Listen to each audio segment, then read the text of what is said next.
अस्सलाम वालेकुम बच्चों, मैडम क्यूरी की लेक्चर फॉर रेस्पिरेटरी सिस्टम की आम बीमारियों common diseases of respiratory system में खुश आमदीद। उम्मीद है कि आप खुद को और घर वालों को महफूज रखने के लिए घर से सिर्फ जरूरत के तहत बाहर निकलेंगे।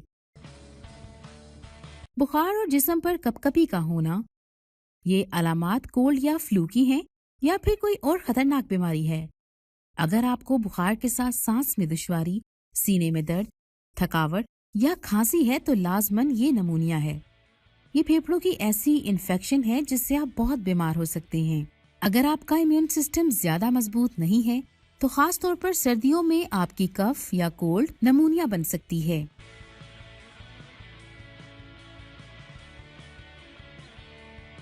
ऊपर दिए गए सिम्टम्स की सूरत में सही इलाज के लिए डॉक्टर के पास जाएं।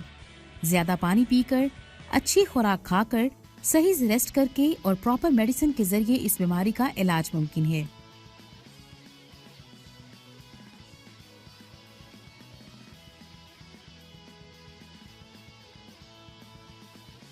और इससे बचने के लिए फ्लू और नमूनिया की वैक्सीनेशन करवाएं। Topic number 2, नमूनिया। आइए रेस्पिरेटरी सिस्टम की बीमारियों को मजीद समझने के लिए ये वीडियो देखते हैं। रेस्पिरेटरी सिस्टम की आम खराबियां, कॉमन डिजीजेज और रेस्पिरेटरी सिस्टम। रेस्पिरेटरी सिस्टम की आम खराबियों में common cold, influenza, pneumonia, tuberculosis और लंग कैंसर शामिल हैं। नमूनिया एक इन्फेक्शन है जो फेफड़ों को मुतासिर करती है। फेफड़ों में छोटी छोटी थैलियां एल्वियोलाई होती हैं जो हवा से भरी होती हैं। जब किसी शख्स को नमूनिया हो तो एल्वियोलाई बलगम से भर जाती है जिससे सांस लेने में तकलीफ होती है। दुनिया भर में नमूनिया बच्चों की अमवात का सबसे अहम सबब है। खांसी, बुखार, नाक की बंदिश, सीटी की आवाज़ के साथ तेज तेज सांस आना, सीने में दर्द और भूख का ख़त्म होना वगैरह नमूनिया की आम अलामात हैं। नमूनिया के इलाज के लिए जितनी जल्दी मुमकिन हो इसे डॉक्टर से रजू करें। आपका डॉक्टर आपके लिए एंटीबायोटिक दवाई तजवीज़ कर सकता है। नमूनिया के तदराक के लिए वैक्सीन भी इस्तेमाल की जाती है। जरासीम से बचाव के लिए अक्सर अपने हाथ धोया करें। जब आपको खांसी या छींक आए तो टिश्यू या रुमाल का इस्तेमाल करें। अपने फेफड़ों को सेहतमंद रखें। Keep your lungs healthy. जरा सोचिए, जब हमें गले का इन्फेक्शन या नज़ला हो तो हमारी आवाज भारी क्यों हो जाती है? गले का इन्फेक्शन या नज़ला हमारे लेरिंग्स पर असरअंदाज होता है। जैसा कि हम जानते हैं कि आवाज पैदा करने के लिए हमारे वोकल कॉर्ड्स लेरिंग्स में मौजूद होते हैं। इस वजह से हमारी आवाज तब्दील हो जाती है। लेरेंजाइटिस ग्लैंड्स या वॉइस बॉक्स की सूजन को कहते हैं। जब ऐसा होता है तो ये आपकी आवाज़ को कड़क बना देता है या मुकम्मल तौर पर लूज कर देता है। आमतौर पर लेरेंजाइटिस शॉर्ट टर्म है और ये बहुत सी चीज़ों की वजह से होता है। इनमें ठंड से एलर्जी और दूसरी बहुत सी चीज़ें शामिल हैं। आइए नमूनिया को मजीद समझने के लिए किताब से मुतालिया करते हैं। 1.4.2 नमूनिया एक इन्फेक्शन है जो फेफड़ों को मुतासिर करती है। फेफड़ों में छोटी छोटी थैलियां एल्वियोलाई होती हैं जो हवा से भरी होती हैं। जब किसी शख्स को नमूनिया हो तो एल्वियोलाई बलगम यानी पस से भर जाती है जिससे सांस लेने में तकलीफ होती है। दुनिया भर में नमूनिया बच्चों की अमवात का सबसे अहम सबब है। खांसी, बुखार, नाक की बंदिश, सीटी की आवाज़ के साथ तेज तेज सांस आना, सीने में दर्द और भूख का ख़त्म होना वगैरह नमूनिया की आम अलामात हैं। नमूनिया के इलाज के लिए जितनी जल्दी मुमकिन हो अपने डॉक्टर से रजू करें। आपका डॉक्टर आपके लिए एंटीबायोटिक दवाई तजवीज़ कर सकता है। नमूनिया के तदराक के लिए वैक्सीन भी इस्तेमाल की जा सकती है। जरासीम से बचाव के लिए अक्सर अपने हाथ धोया करें। जब आपको खांसी या छींक आए तो टिश्यू या रुमाल इस्तेमाल करें। आइए ये समझने के लिए कि नमूनिया की बीमारी हमारे लंग्स पर किस तरह असरअंदाज होती है, एक एनिमेशन देखते हैं।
उम्मीद है रेस्पिरेटरी सिस्टम और उसकी बीमारियों को समझने के बाद आप अपने फेफड़ों यानी लंग्स को सेहतमंद रखने की हर मुमकिन कोशिश करेंगे।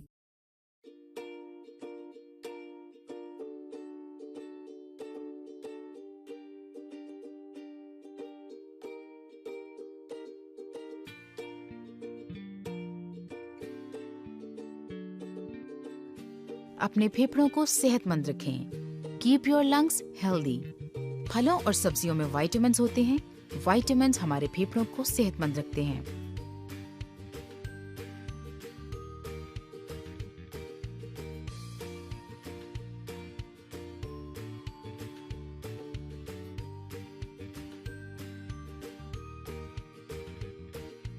दौड़ने, पैदल चलने, तैरने, उछलने कूदने, साइकिल चलाने वगैरह जैसी वर्जिशें हमारे फेफड़ों के लिए मुफीद हैं। सिगरेट नोशी से बचें। सिगरेट नोशी फेफड़ों की कैंसर की सबसे बड़ी वजह है। सब्ज पत्तों वाली सब्जियों में ऐसे कीमियाई मादे होते हैं जो हमारे फेफड़ों के लिए मुफीद हैं।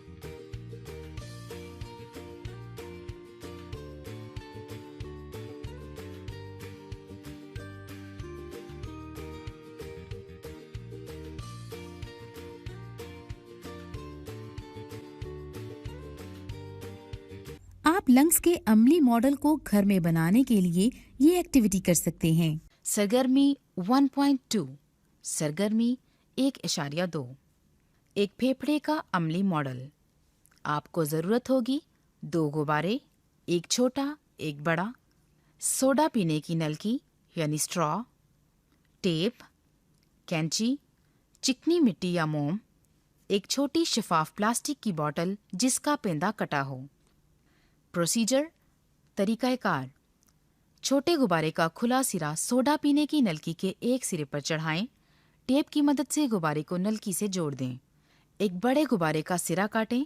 अपने दोस्त से कहें कि पेंदा कटी प्लास्टिक की बोतल को पकड़े। गुब्बारे को बोतल के कटे हुए सिरे पर चढ़ा दें। टेप इस्तेमाल करें। नलकी के छोटा गुब्बारा लगे सिरे को बोतल के मुंह में ठूंस दें। बोतल का मुंह बंद करने और नलकी को अपनी जगह बरकरार रखने के लिए चिकनी मिट्टी से इसे सील कर दें। बड़े गुब्बारे को खींचें और इसके छोटे गुब्बारे पर असर का मुशाहिदा करें। अब बड़े गुब्बारे को धकेलें और इसके छोटे गुब्बारे पर असर का मुशाहिदा करें। सोचने की बातें। क्या आप इस सरगर्मी की मदद से अपने फेफड़ों की हरकत की वजाहत कर सकते हैं? जैसा कि इस चैप्टर में हमने 2 अहम ऑर्गन्स के बारे में पढ़ा। नंबर 1 डाइजेस्टिव सिस्टम, इसको सही रखने के लिए हमें साफ खुराक खानी चाहिए। नंबर 2 रेस्पिरेटरी सिस्टम को सही रखने के लिए हमें अपने माहौल को साफ रखना चाहिए। उम्मीद करती हूँ आज का लेक्चर आपको समझ आ गया होगा। आपसे अगले टॉपिक में मिलते हैं, तब तक के लिए अल्लाह हाफिज।